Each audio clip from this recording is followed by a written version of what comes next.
Hey there, Internet friends. Welcome back to an all-new episode of Daphne's Detention. Hey there, Internet friends. I'm Daphne, and today we are doing an episode on missing Nancy Guthrie. She has been missing now for 20 days. There has been nothing, like nothing at all, right? Other than a black and white video of some man, this is what they're telling us, that is between 5'9" and 5'10" in height. So we're going to dig into this. First, I'm going to show you a list and a timeline, everything you need to know about Nancy Guthrie. Why is this important? Because to find out who she is and her friends, like her friends group, and what she did within the past week before her disappearance can help us figure out where she could be. Now, I want you guys to put down in the chat below if you think Nancy Guthrie is still with us today, or do you think she's no longer alive? Now, we were told in the beginning that she needed her medication within 24 to 48 hours. This was crucial because she has a heart condition. She also has a pacemaker. And this has been actually kind of helpful because they can use a certain device that is called a sniffer to help find this frequency from this pacemaker if they fly within like a 10 to 20 foot up to find this pacemaker. So, but as of now, they haven't had any luck. Now, I want to show you something. Before we get started, could you please hit that like and subscribe? I am trying to reach to 25,000, you guys, and I can't do it unless you help me. And I really appreciate you. I also upload other cases as well about all missing persons, missing children's cases, and we try to get out the most accurate information that is possible. So stick with me here. Check this out. This is great. So this person is called Nerdy on X. They have done this amazing crime timelines, right? And this website's called crimetimelines.com and / Nancy Guthrie timeline. So we have Nancy Guthrie and we have her age, 84 years old, sex, female, height, 5'5", weight 150, hair color brown, eye color blue. Now, Nancy was last seen by her son-in-law, Tommaso. A lot of people have been calling him Tomato. I don't know why, but maybe you can let me know why they call him Tomato down below. So check this out. It says Nancy Guthrie, mother of NBC, Savannah Guthrie, was last seen at her home in East Skyline Drive and North Campbell Avenue in the Catalina Foothills of Arizona.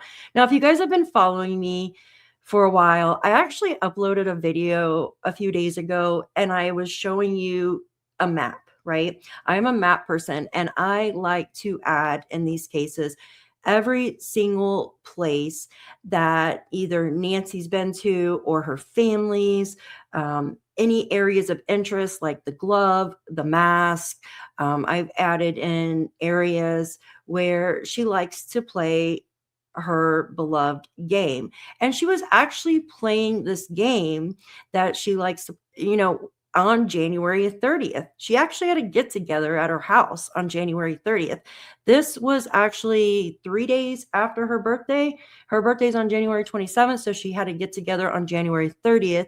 And she even mentioned, her friend mentioned in this article that she was teaching like the newer crowd, right? Like, so people that are younger, the younger era of people. And it got me thinking. So I looked on the map to see if they ever like held any type of this typical game, right, that she likes to play. If they ever held any kind of like gathering or tournaments or anything like that. And they actually do. They actually do at a few different spots around Tucson. And this particular area where they have tournaments and classes and stuff is actually in the heart, right? It's in the heart of the town. That around that area is where they found the glove, the mask. Annie's business is actually close by. You have one of our first detainees, Carlos, who is now trying to get his name cleared by the sheriff's office. His place of work is actually close by this particular area too. And this place where they hold tournaments and stuff for the game that Nancy likes is off of Oracle Road. And I know if you've been following the case for a while, Oracle Road is pretty popular. We've heard it a lot of times. Oracle Road, what is it? Campbell Road is another one. And Oracle and Campbell are really close to one another. And you can actually it's about 2 miles away from Nancy's home. It's not far at all. So that's what I was wondering. Did Nancy happen to meet anybody from this area, right? Maybe did she ever go to this particular place to play tournaments with other people? She says she was teaching the younger generation how to play this game. Could her friends have brought friends over to play the game? I don't know. Maybe. Could have been new people or something that was actually welcomed into her home. And one of those persons could have been someone that might have done this, allegedly, right? But the sheriff has cleared the family. He says they're victims.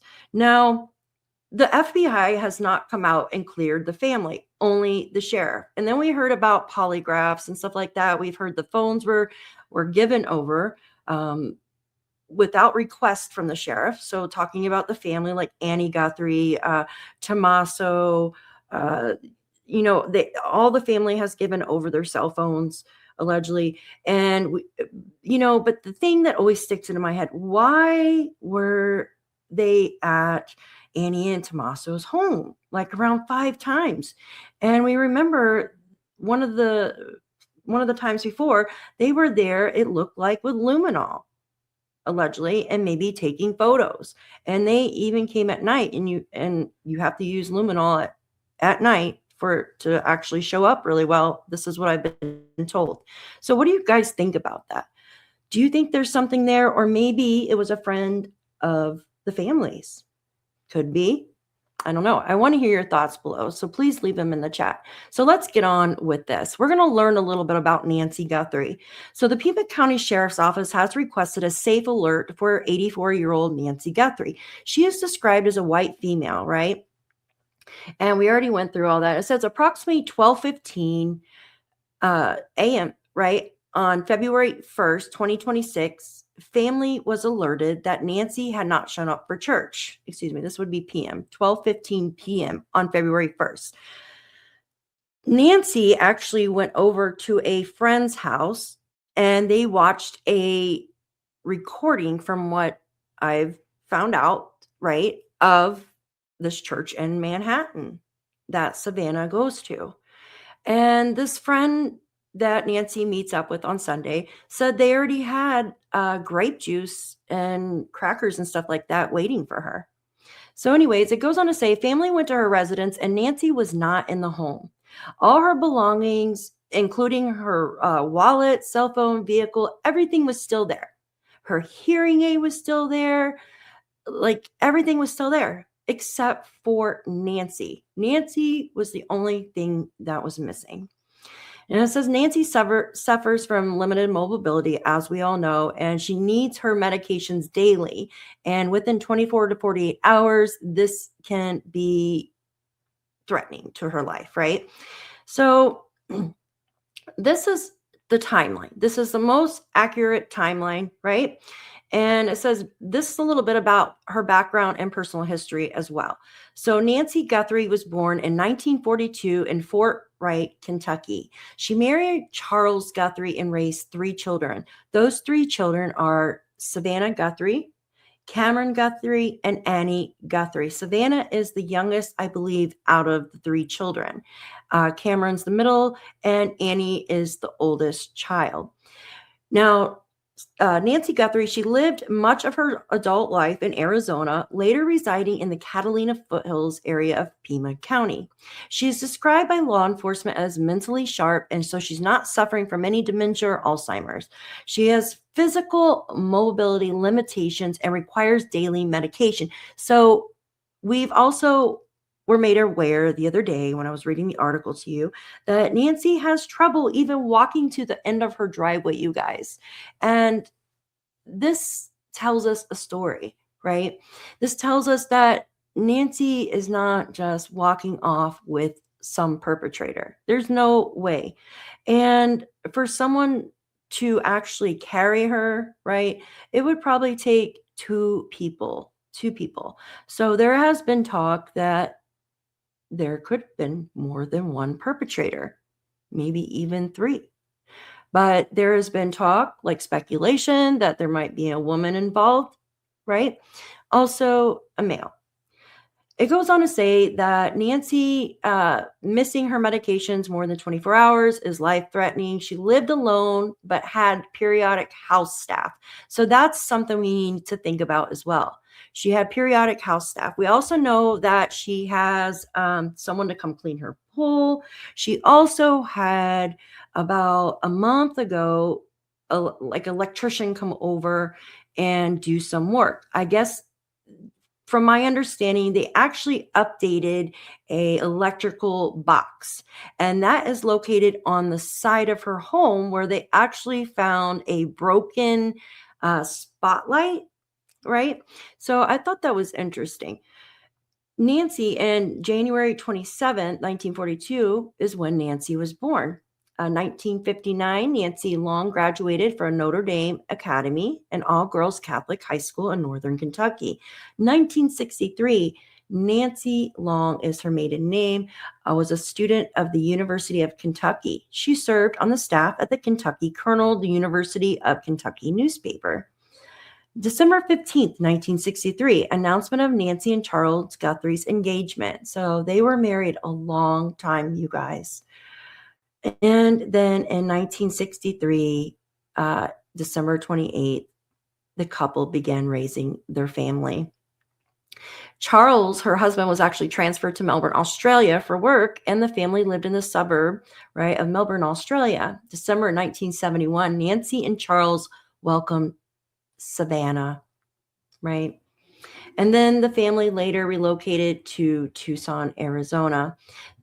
1975, in April, the family purchased the property at 5820 North El Camino Escalante, Tucson. Now, I just want to let you guys know this. So they purchased the home April 4th, 1975. Let's think about that for a minute. That is over 50 years. 50 years that Nancy Guthrie has been living in the same home.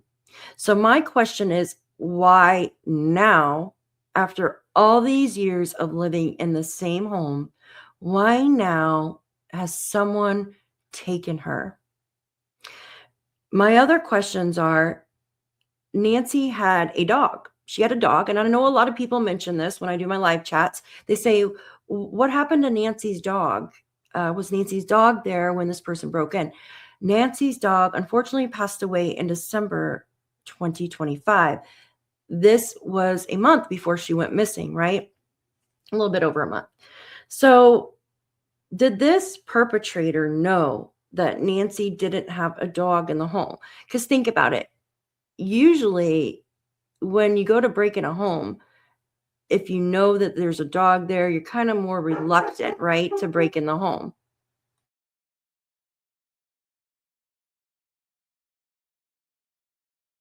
So check this out. This goes on to say, June 10th, 1988, Charles Guthrie worked as a mining engineer. Okay. So it just goes through a lot of their information, like their life and what's went on in their life as the years went by. Still staying in the same home, right? I'm going to get down to this information here. So this is the most current. I'm going to start with September 25th, 2025. PIMA County Development Services electrical inspections conducted, right? In September 25th, 2025. And here's the permit, right? It shows the permit and when they did it. Permit application by Bariza Soto Posh, LLC, right? It says that it did an electric final inspection result and then grounding system, right? It's just putting grounding rods, right, in the ground. It gives the inspector max, the reference number, and then it goes on to say electric clearance inspection, partial. And it goes on to say temporary approval to energize granted. So this is just talking about when this inspection started, right? September 25th, 2025. Now we are going to move forward to January 5th, 2026, right? Electrical final inspection passed. Bonding and grounding confirmed compliant with NEC standards. Why is this important? Why am I even bringing this up? Because this is around the time frame that Nancy went missing, right? So what led up to, who did she speak to? Who was she around within the last month before her disappearance? I think this is very important, and this can kind of tell a story, right? So she did have on January 5th, and then we go to January 6th. Electric clearance inspected passed, right? Bonding and grounding confirmed compliant with NEC standards. Inspector that came to our house was the same one that came the day before, which is Robert Harris, right? Now, the one that came in September was a guy named Max. But Robert Harris is the one that came out January 5th and 6th.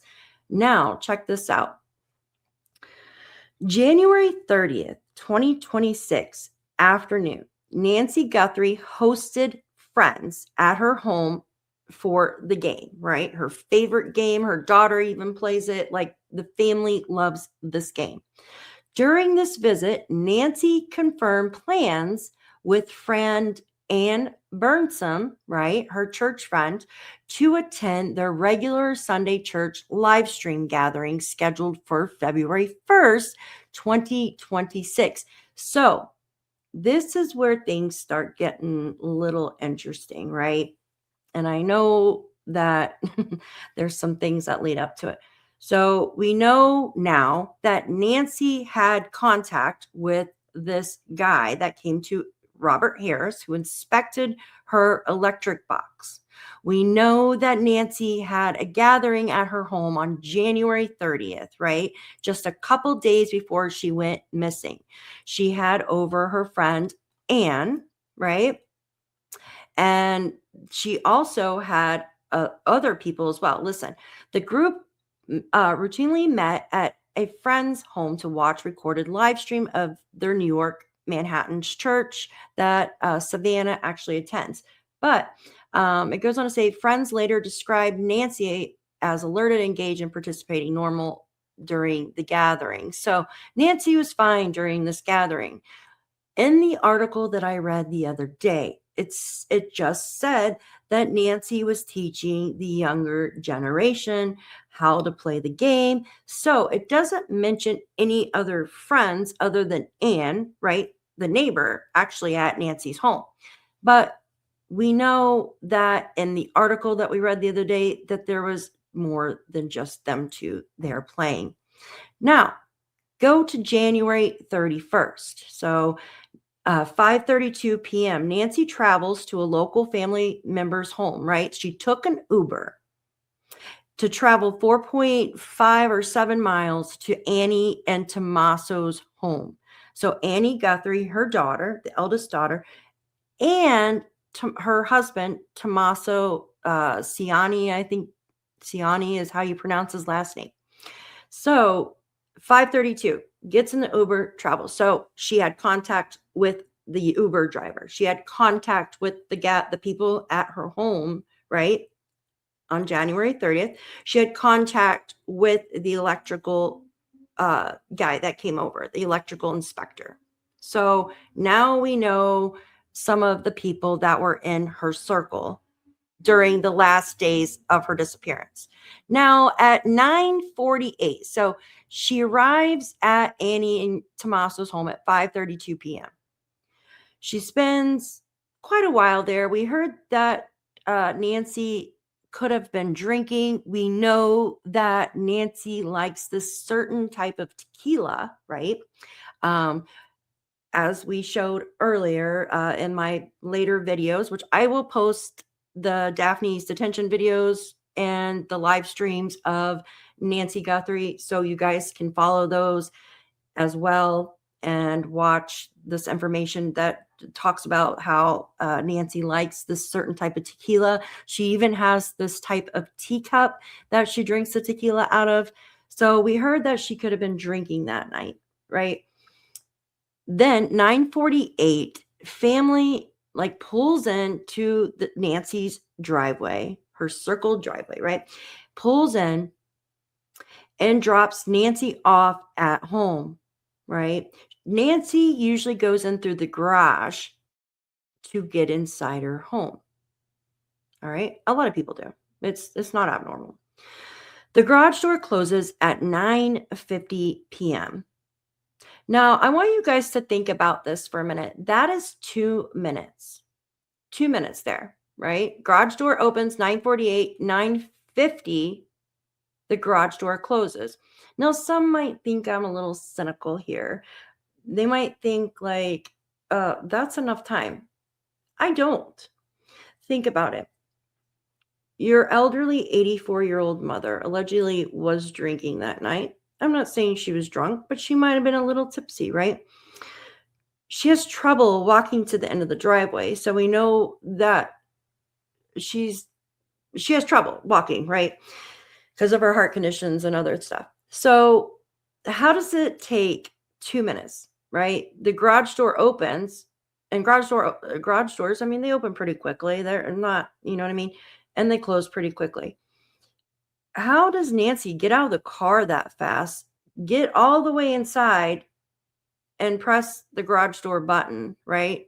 That quickly in 2 minutes. Do you guys think that is enough time for an elderly woman to get out of the car, right? Get all the way inside her home with the garage door opening and closing? I don't know. I find that quite strange. I could be completely off here though, because she uses a cane to walk. She's already impaired a little bit if she's been drinking. Now, wouldn't your son-in-law, Annie's husband, wouldn't he actually help her to get out of the vehicle and make sure that she gets inside her home safely? Wouldn't you, and if she's been drinking, wouldn't you like walk her inside her home and check the doors and stuff to make sure everything's locked and she's like safe? I don't know. I would, but that's me. So it goes on to say that February 1st, right? We know this is the most updated timeline. February 1st at 1:47 a.m., the doorbell camera disconnects, right? And we've seen that video with the perpetrator a million times. We can see what they're doing. The perpetrator was there for 41 minutes. 41 minutes, you guys. Do you think that is a long time, or is that just me? I think that's a long time for someone to actually be there. I feel that they felt comfortable there. That's why they were there so long. Just my opinion. I know some people are like, oh, he's looking around. When he's looking around, I feel that he's looking at someone else. And I want to show you something. It looks like there might actually be a car in the distance. Check this out. I'm going to show you this. Watch this. So you see the perpetrator look left. And I feel that he's actually looking at somebody. So this is the street right here, right? This is the street. And it looks like there can be a car in the distance. Let me see if I can make that bigger for you guys. And let's play this. Watch him look left. See how he looks over real quick over in this area? I don't know. I feel like there might be something going on there. Now, I want to show you this. There's a highlighted area over here. Now, you can do this on your own computer. It looks like there might be a car over in this area. So that would be the road over in there. So it's kind of hidden. Because remember, this whole time we're like, where is this particular vehicle? Because you know they're not carrying or having Nancy walk far. I always thought that the perpetrator came from this way. Like they parked behind, because we heard there was actually a home for rent back there. So it would have been a vacant around the time that Nancy disappeared. So this area here looks like it could be a vehicle. Like I said, you're going to want to like pull this up on your device, whatever device you're using. The larger the device, the better to see this area. But it looks like it could be a vehicle over in that area. What do you guys think? Let me know if you think there could be a vehicle over there, or what do you see? Just let me know what you actually see. All right, let's keep going with this. Now, we know the doorbell camera disconnects. Then at 2:12 a.m., the camera software detects a person, right? We just seen him. 2:28, her pacemaker app disconnects from the phone. At 2:28, this is when the phone was turned off. We were told that her cell phone was turned off, right? And the hearing aid was still left there, right next to her bed. So do you think if this person was actually wanting, if the ransom was actually real, don't you think that they would bring her medication, her hearing aid, and her essentials that she would need if they were actually wanting money? I want you to let me know below. If somebody is wanting money out of this, like if that's the motive, they're wanting money for an exchange of Nancy's life, they're going to want to bring her hearing aid, her essentials, everything to keep her comfortable, especially for an older person who needs their medications daily, right? I'm sure her medications are sitting right next to her bed, right? Or she probably could have said, oh, I need money. You know what I mean? But the thing is, if they wanted money, if the ransoms were real, which I'm pretty sure the police are saying this is all a hoax. They've already arrested somebody already for playing a hoax with these ransom letters. And then Bitcoin. Why choose Bitcoin? I always said, why Bitcoin? Why no other, right? Cryptocurrency. And then now TMZ received another ransom 2 days ago, and they're wanting a different kind of currency. So I think these are all hoaxes, in my opinion. I think they're all hoaxes, people playing games. And they said anybody, and when they find out anybody playing these games, they're going to prison, which in fact they should. It's ridiculous.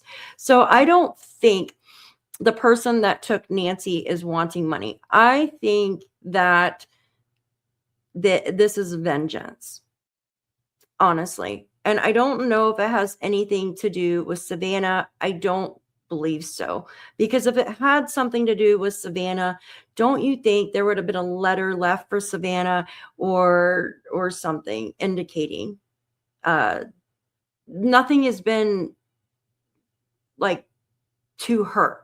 There has been nothing other than the Google trend search. But the thing is, guys, when you are a Hollywood star or someone that does like that works at NBC or something, you know what I mean, or anything like that, people are going to look up your salaries. They even look up people that on YouTube and how much people make on YouTube, like PewDiePie and stuff like that, guys. Come on. So I don't think it's anything to do with Savannah. I have always felt that something happened within the past month that upset somebody. Somebody was expecting something from Nancy. Somebody wanted something from her, or somebody got left out of something. No, I'm not making accusations. This is just my speculation.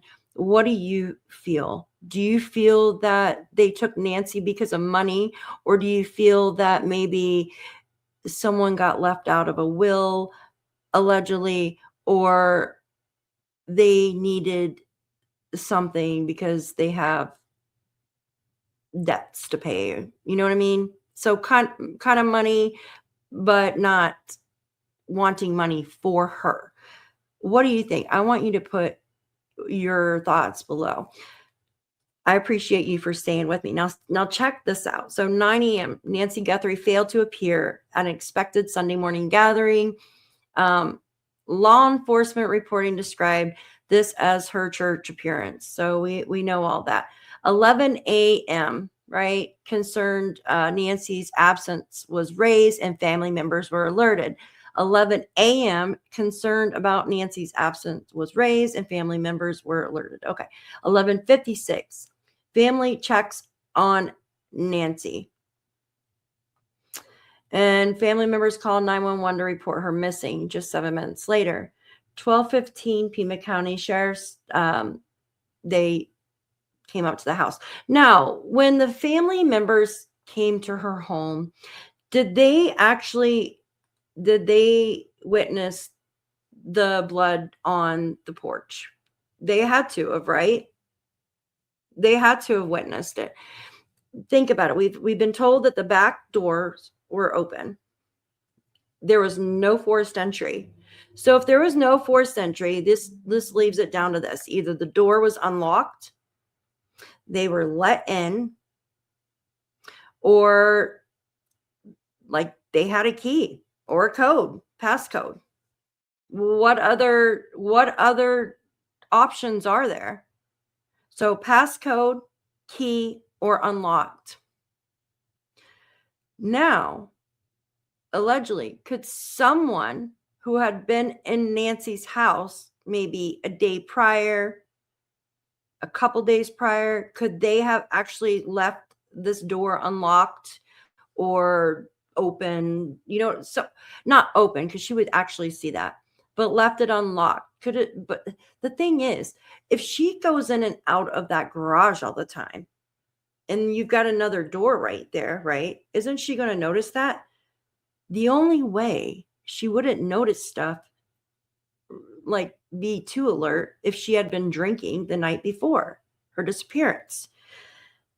Because, when you have some drinks, you're kind of like oblivious sometimes, right? And I'm not saying she was, I'm just speculating here. Could someone had went in her home, left the door unlocked for the perpetrators to get in? I don't know. What do you think?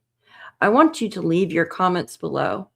These are just some of the thoughts that I have on the Nancy Guthrie case. And, there's a lot of questions that have been going around. And we don't know everything, right? We don't know everything. But we were told that on January 30th, with the game, right, when she had her group of friends or people over, the reporters described it as intimate, right? Like routine scene with a log burning in the fireplace and Nancy being as competitive as ever, right?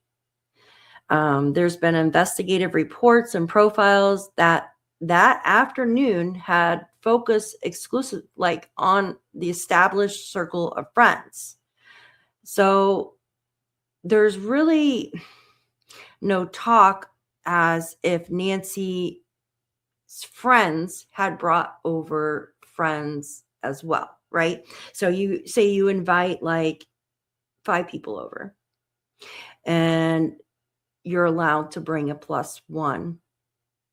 I don't know if she did this. I'm just thinking off the top of my head. Usually when you have a gathering or a party, maybe her birthday party, maybe she said, hey, you can bring a +1. Have these +1s that had come over to her home on January 3rd, have they been looked into? I think they should actually look into that. Could the DNA actually found at Nancy's house belong to one of these people that came over that day? What do you guys think? I don't know. I want to hear your comments below. Please comment below. I want to hear your thoughts, your opinions on this case. There's a lot going on. And I want to know, do you think Nancy will ever be found? Do you think she's close by? I do. I think Nancy is within a 5-mile radius close by. Right under everybody's noses. Why hasn't the sniffer been able to find her pacemaker, like connect with the pacemaker? I want to hear your thoughts below. And thank you so much for watching Daphne's Detention. I am posting those videos up in the corners here for you if you want to watch my other Daphne's Detention videos or the live streams. Thank you so much and have a wonderful day.